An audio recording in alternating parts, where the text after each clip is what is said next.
ತ್ರಿಭಾಷಾ ಕದನ ಹಲವಾರು ಜನರನ್ನು ಒಂದುಗೂಡಿಸ್ತಾ ಇದೆ. ನೋಡಿ, ಠಾಕ್ರೆ ಕುಟುಂಬದ ಕುಡಿಗಳು ಬೇರೆ ಬೇರೆ ಆಗಿದ್ವು. ಉದ್ಧವ್ ಠಾಕ್ರೆ ಮತ್ತು ರಾಜ್ ಠಾಕ್ರೆ ಅವರಿಬ್ಬರು ಕೂಡ ಒಂದಾಗಿದ್ದಾರೆ. MNS ಕಾರ್ಯಕರ್ತರು ಮುಂಬೈನಲ್ಲಿ ಪ್ರತಿಭಟನೆ ಮಾಡ್ತಾ ಇದ್ದಾರೆ. ಥಾಣೆಯ ಮೀರಾ ರೋಡ್ನಲ್ಲಿ ಅವರ ಪ್ರತಿಭಟನೆ ಸಾಗ್ತಾ ಇದೆ. ಪೊಲೀಸರ ಜೊತೆಗೆ ಸಂಘರ್ಷವನ್ನು ಕೂಡ ಮಾಡಿದ್ದಾರೆ. ಹಿಂಸೆಗೆ ತಿರುಗಿದೆ. ಇನ್ನೇನು ಬೇರೆ ಮಾರ್ಗ ಇಲ್ಲ ಇವರಿಗೀಗ. ಸೋತು ಮನೇಲಿ ಕೂತ್ಕೊಂಡಿರುವಂಥವರು, ಅಸ್ತಿತ್ವಕ್ಕೋಸ್ಕರ ಹೋರಾಟ ಮಾಡ್ತಿರುವಂಥ MNS, ಇನ್ನೊಂದು ಕಡೆಗೆ ಸೋತು ಮನೆಯಲ್ಲಿರುವಂಥ ಮೂಲ ಶಿವಸೇನೆ, ಅವ್ರದ್ದೇನು ಅಂದರೆ ಪ್ರತಿಭಟನೆ. ಅಂಥ ಪ್ರತಿಭಟನೆಗೆ ಹಿಂಸೆಗೆ ತಿರುಗಿತು. ಗಲಾಟೆ ಆಯಿತು.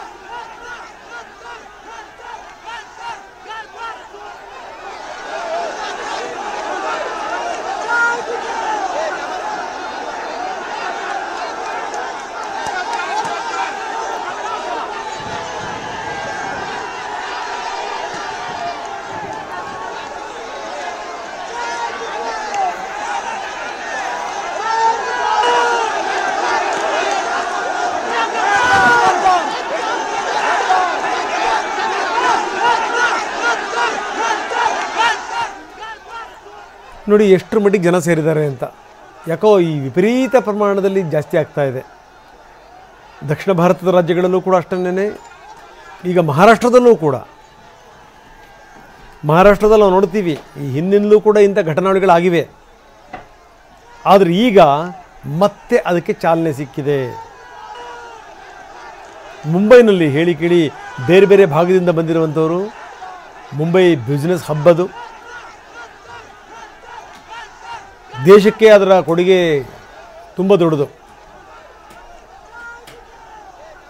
ಬನ್ನಿ, ನಮ್ಮ ಪ್ರತಿನಿಧಿ ಸಹದೇವ್ ಮಾನೆ ಈಗ ನಮ್ಮೊಂದಿಗೆ ದೂರವಾಣಿ ಸಂಪರ್ಕದಲ್ಲಿದ್ದಾರೆ. ಸಹದೇವ್, ಏನಿದು ಇತ್ತೀಚಿನ ದಿನಗಳಲ್ಲಿ ತುಂಬ ಜಾಸ್ತಿ ಆಗ್ತಾ ಇದೆ, ಇದರ ಒಂದೇ ಒಂದು ಪ್ರಭಾವ, ಒಂದೇ ಒಂದು ಇದರ ಉಪಯೋಗ ಆಗಿದ್ದೇನು ಅಂತಂತಂದರೆ ಠಾಕ್ರೆ ಕುಡಿಗಳು ಒಂದಾಗಿರುವಂಥದ್ದು. ಈಗ ನೋಡಿ, ಅದೆಲ್ಲ ಆದಮೇಲೂ ಕೂಡ ಪ್ರತಿಭಟನೆ ತುಂಬ ಜಾಸ್ತಿ ಆಗಿದೆ. ಏನಂತೀರಿ?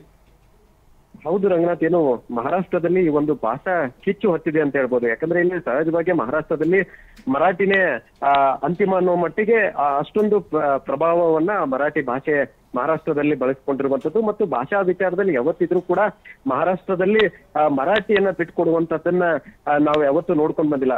ಅದರಲ್ಲೂ ಮುಖ್ಯವಾಗಿ ಗಡಿ ವಿಚಾರದಲ್ಲಿ, ಭಾಷಾ ವಿಚಾರದಲ್ಲಿ ಕೂಡ ಅವ್ರು ಖ್ಯಾತೆ ತೆಗೆದುಕೊಂಡು ಬಂದಿರುವಂತದ್ದು. ಆದ್ರೆ ಈ ಸಾರಿ ತ್ರಿಭಾಷಾ ಏನು ಕೇಂದ್ರ ಸರ್ಕಾರ ತರಲು ಹೋಗ್ತಾ ಇದೆ, ಈ ಒಂದು ವಿಚಾರಕ್ಕೆ ಈಗ ಮಹಾರಾಷ್ಟ್ರದಲ್ಲಿ ಕೂಡ ಕಿಚ್ಚು ಹತ್ತಿರುವಂತದ್ದು. ಅದರಲ್ಲೂ ಮುಖ್ಯವಾಗಿ ಈ ಒಂದು ಮುಂಬೈನ ಥಾನೆಯಲ್ಲಿ ಏನು MNS ಪ್ರತಿಭಟನೆ ಏನು ಮಾಡ್ತಾ ಇತ್ತು, ಈ ಒಂದು ಯೋಜನೆಯನ್ನು ಕೈ ಬಿಡಬೇಕನ್ನುವಂತ ನಿಟ್ಟಿನಲ್ಲಿ ಏನು ಪ್ರತಿಭಟನೆಯನ್ನು ಮಾಡ್ತಾ ಇತ್ತು, ಇದೇ ಒಂದು ವಿಚಾರಕ್ಕೆ ಇವತ್ತು ಆ ಒಂದು ಪ್ರತಿಭಟನೆ ಹಿಂಸೆಗೆ ತಿರುಗಿರುವಂತದ್ದು. ಇಲ್ಲಿ ಪೊಲೀಸರ ಜೊತೆಗೂ ಕೂಡ MNS ಕಾರ್ಯಕರ್ತರು ಸಂಘರ್ಷಕ್ಕೆ ಇಳಿದಿರುವಂತದ್ದು. ಥಾನೆಯ ಮೀರಾ ರೋಡ್ ನಲ್ಲಿ ಈ ಒಂದು ಪ್ರತಿಭಟನೆ ನಡೀತಾ ಇತ್ತು. ಈ ಒಂದು ಪ್ರತಿಭಟನೆಯಲ್ಲಿ ಯಾವುದೇ ಕಾರಣಕ್ಕೂ ಕೂಡ ಹಿಂದಿ ಭಾಷೆ ಬರಲೇಬಾರ್ದು, ಮರಾಠಿನೇ ಮಹಾರಾಷ್ಟ್ರದಲ್ಲಿ ಅಂತಿಮ ಅನ್ನುವಂತ ನಿಟ್ಟಿನಲ್ಲೂ ಕೂಡ ಒತ್ತಾಯವನ್ನ ಹೇರಲಾಗ್ತಾ ಇದೆ. ಅದರ ಜೊತೆಗೆ ಈ ಒಂದು ಇದನ್ನ ಕೈ ಬಿಡದೇ ಇದ್ರೆ ಮುಂದಿನ ದಿನಗಳಲ್ಲಿ ಇನ್ನೂ ಹೆಚ್ಚಿನ ಪ್ರಮಾಣದಲ್ಲಿ ಹೋರಾಟಕ್ಕೆ ಮುಂದಾಗ್ತೇವೆ ಅನ್ನುವಂತ ಸಂದೇಶವನ್ನು ಕೂಡ ಇವತ್ತಿನ ಈ ಒಂದು ಪ್ರತಿಭಟನೆಯಲ್ಲಿ ರವಾನಿಸಿರುವಂತದ್ದು. ಇದರಲ್ಲಿ ಏನು ಠಾಕ್ರೆ ಸಹೋದರರು ಕೂಡ ಒಂದಾಗಿರುವಂತದ್ದನ್ನು ಕೂಡ ಗಮನಿಸಬಹುದಾಗಿದೆ. ಸೊ ಭಾಷೆಯ ವಿಚಾರದಲ್ಲಿ ಬಂದಂತಹ ಸಂದರ್ಭದಲ್ಲಿ ರಾಜಕೀಯ ಮರೆತು ಒಂದಾಗ್ತೇವೆ ಅನ್ನುವಂತ ನಿಟ್ಟಿನಲ್ಲಿ ಸಂದೇಶ ರವಾನೆಯಾಗಿತ್ತು. ಇವತ್ತು ಆರಂಭಿಕ ಹಂತದ ಪ್ರತಿಭಟನೆ ಸಾಕಷ್ಟು ಕಾವನ್ನ ಪಡೆದುಕೊಂಡಿರುವಂತದ್ದು.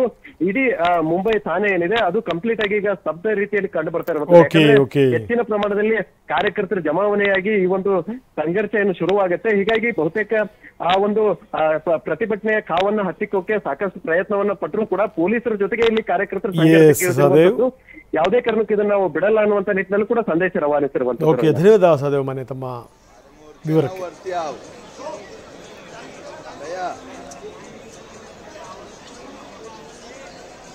ನಾವು ನೋಡ್ತಾ ಇದ್ದೀವಿ ಅದರ ನೇರ ದೃಶ್ಯಾವಳಿಗಳನ್ನು, ಎಷ್ಟರ ಮಟ್ಟಿಗೆ ಜನ ಜಮಾಯಿಸಿದ್ದಾರೆ. ಪ್ರತಿಭಟನೆ ಅನ್ನುವಂಥದ್ದು ಹಿಂಸೆಗೆ ತಿರುಗಿತು. ಅಲ್ಲಿನ ಕಾರ್ಯಕರ್ತರು ಸಂಘರ್ಷಕ್ಕೆ ಇಳಿದರು.